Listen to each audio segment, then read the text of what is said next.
안녕하세요. 좋은 아침입니다. 오늘은 역대상 26장에서 28장까지 함께 보겠습니다. 자, 여러분, 오늘 말씀을 읽다가 보면은, 솔직히 이런 생각이 드실 수 있어요. 왜 이렇게 이름이 많은 거야? 이게 나랑 무슨 상관이라고. 이게 우리 계속 그랬잖아요. 계속 이 생각인데도 정말 계속 힘들지 않으십니까? 자, 그런데요. 오늘 말씀을 끝까지 보시면 좀 생각이 좀 완전히 바뀌실 겁니다. 아, 그래서 하나님이 이렇게까지 기록하셨구나. 이거를 꼭 느끼셨으면 좋겠어요. 자, 26장에서는요, 성전 문지기, 창고지기, 행정관들의 명단이 나와요. 겉으로 보면은 그냥 조직표 같아요. 예? 그런데 자세히 보면 굉장히 중요한 메시지가 담겨 있습니다. 자, 여러분, 문지기는 단순히 문을 여닫는 사람이 아니에요. 거룩함을 지키는 사람들이에요. 아무나 들어오지 못하게 하는 사람이죠. 자, 예배가 제대로 드려지도록 질서를 지키는 아주 중요한 역할입니다. 또 창고를 맡은 사람들도 나오잖아요. 이들은 하나님께 드려진 예물과 성물을 관리하는 사람이거든요. 그러니까 아무렇게나 다루지 않는 거예요. 철저하게 관리합니다. 자, 왜냐하면 자, 이거는 하나님께 드려진 것이기 때문인 거예요. 여러분, 이게 핵심이에요. 하나님 나라에는요, 하찮은 일이 하나도 없어요. 정말 그래서 하나님 나라에 가면 나도 일하고 싶다. 하나님 위해서 일하고 싶다. 뭐 청소라도 하고 싶다. 막 이런 생각을 하거든요. 하나님은 근데 그 일을 하찮게 보지 않으시거든요. 저는 그런 소망이 있어요. 가서 일을 할지 안 할지 모르지만 그 천국이 어떤 곳인지 잘 모르지만 그래도 뭐라도 하고 싶다라는 생각이 있습니다.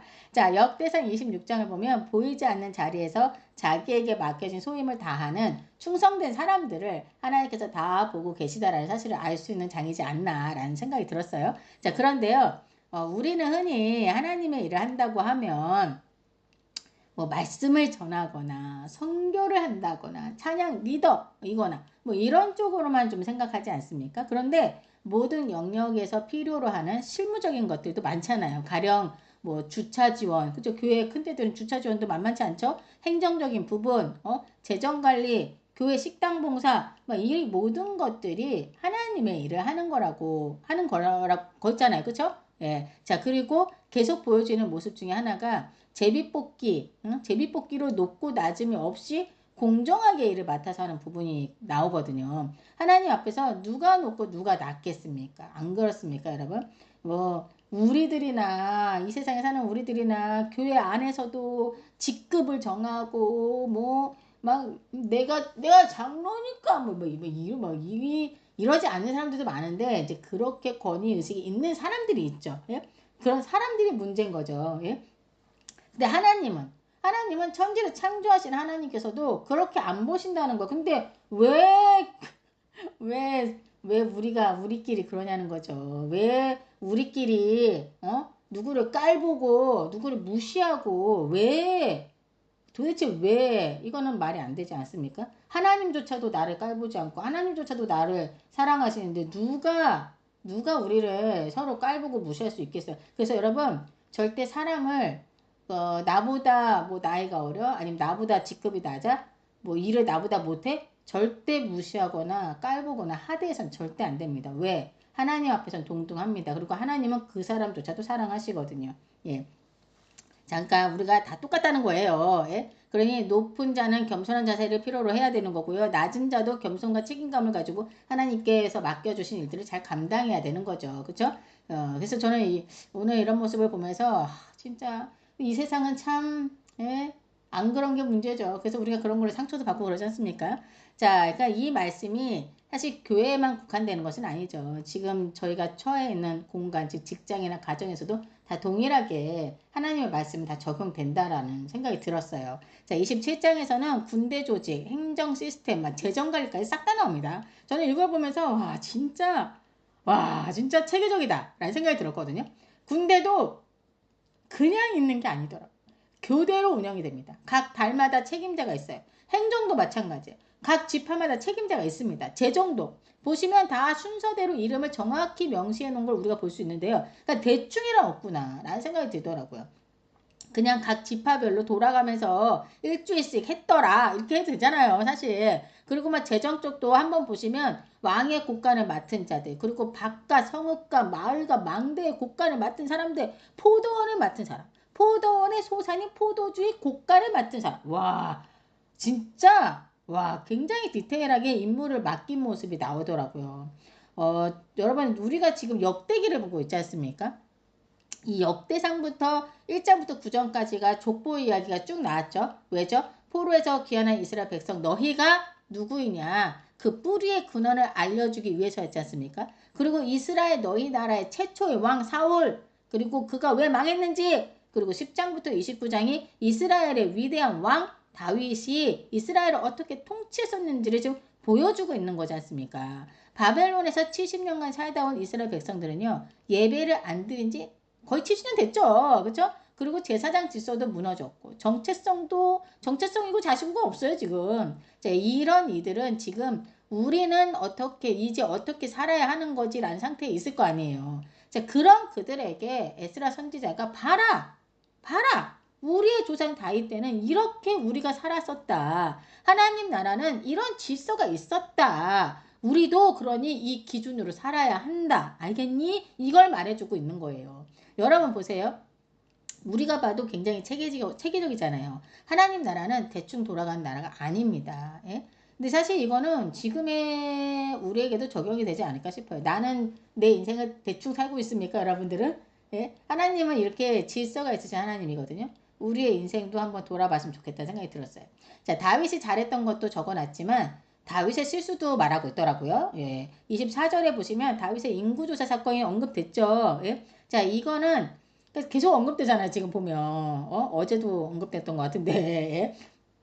자, 이를 하나님께서 기뻐하지 않으셨기 때문에 진노가 이스라엘에 임했던 일을 기록하고 있는 겁니다. 이 다윗의 인구조사 사건은요, 은근 여러 번 언급돼요. 이런 걸 봐서 우리가 이 부분에서 하나님께서 말씀하시고자 하는 바가 무엇인지 알아채야 하지 않을까라는 생각이 들었는데요. 이건 바로 사람의 수보다 더 중요한 것은 하나님의 뜻에 따르는 그 마음이라는 것을 말씀하시고자 함이 아닌가. 그쵸? 예. 인간적인 방법으로는 국력을 계산하기보다는 하나님을 의지하는 것이 진짜 참된 힘의 원천임을 깨닫길 원하시는 것 같다라는 생각이 들었습니다. 사실 돈을 힘의 원천으로 생각해서 돈을 모으는데 에너지를 쏟고 있지 않습니까? 우리가. 그쵸? 자, 그런데 그렇기보다는 하나님을 의지하는데 더 힘을 쏟으라고 저에게도 말씀해 주시는 것 같더라고요.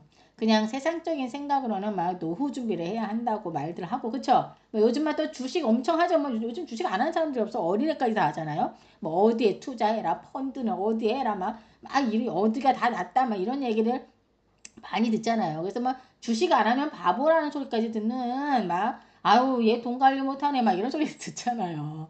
자, 그래서 하나님을 의지하는 마음보다는 막 어디에 투자해야 한다는 쪽으로 막 힘을 더 쏟고 에너지 쏟고 막 이러는 게 지금의 세상의 풍조 아닙니까, 여러분? 자, 근데 오늘 하나님께서는 그게 아니다. 여호와 하나님을 의지하라고 지금 말씀해 주고 계신 겁니다. 자, 이제 28장에서는 분위기가 좀 완전히 바뀌어요. 다윗이 이스라엘의 모든 지도자들 또 다 불러 모읍니다. 예, 잘 모으네요, 여기는. 다 불러 모아요. 그리고 공식적으로 선언합니다. 왕은 솔로몬이다. 그리고 성전은 솔로몬이 짓는다. 여러분, 이건 단순한 전달이 아닙니다. 공개적으로 확정 지은 거예요. 하나님의 뜻을 선포한 겁니다. 자, 그런데 여러분, 여기서 굉장히 중요한 사건이 하나 있었죠. 뭐죠? 이렇게 공개적으로 다 선포했는데도 불구하고 나중에 다윗이 늙고 약해졌을 때 누가 나서죠? 넷째 아들 아도니아가 스스로 왕이 되려고 했었던 거 기억나시죠? 고관들과 사람들을 싹 다 불러서 잔치를 열고 마치 자신이 왕이 된 것처럼 행동했었잖아요. 자, 그런데 더 놀라운 건 그 자리에 초대된 사람들조차 이게 반역인 줄 몰랐다라는 거예요. 그리고 더 중요한 건 솔로몬은 아예 초대도 안 받았죠. 초대도 못 받았잖아요. 왜죠? 이미 모두가 알고 있었던 거예요. 그러니까 상황은 그때 그 상황은 모두가 솔로몬이 왕이 될 거라는 걸 알고 있었어요. 그렇기 때문에 솔로몬을 초대하지 않았던 겁니다. 왕은 솔로몬이었던 거예요. 그럼에도 불구하고 아도니아는 그걸 무시하고 자기 스스로 왕이 되려고 했던 겁니다. 여러분, 이게 바로 인간의 모습인 거예요. 하나님의 뜻을 몰라서가 아닙니다. 알고도 따르지 않는 겁니다. 사실 우리도 지금 하나님의 말씀 성경 이렇게 다 있잖아요. 뭐 어딜 가나 들을 수 있는 게 하나님의 말씀이잖아요. 근데 들으면 뭐해? 안 하는데. 이게 우린 거예요, 이게. 자, 이제 다윗의 말에 한번 집중해 볼게요. 다윗이 먼저 다 모인 사람들이 이렇게 말합니다. 나는 성전을 짓고 싶었지만 하나님이 허락하지 않으셨다. 왜죠? 내가 전쟁을 많이 했고 그래서 피를 많이 흘렸기 때문이다라고 얘기를 합니다. 그리고 이어서 말하죠. 하나님이 솔로몬을 택하셨다. 이건 단순한 아버지의 선택이 아닙니다. 하나님의 선택입니다. 하나님이 선택하신 거예요. 하나님이.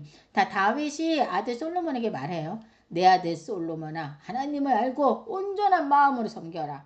하나님을 찾으면 만날 것이고 떠나면 버림받을 것이다. 예, 여러분 이게 핵심입니다. 왕이 되는 것도 중요하고 성전을 짓는 것도 중요합니다. 중요한데 그보다 더 중요한 건 하나님과의 관계입니다.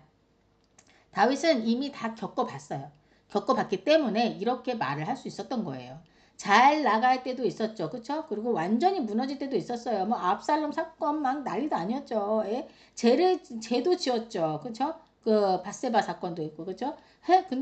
죄도 지었지만 다시 회복도 경험했습니다. 예? 그래서 마지막에 이렇게 말하고 있는 거예요. 결국 하나님이다 라고요.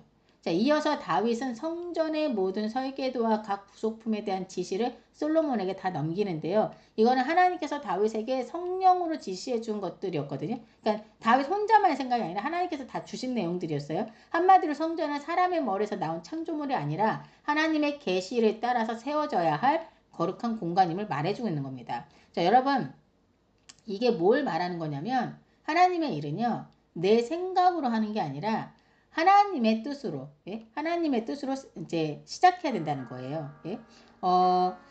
그리고 다윗이 마지막으로 말해요. 강하고 담대하라. 하나님이 너와 함께 하신다. 이렇게 얘기하는데 이거는 단순한 격려가 아닙니다. 다윗이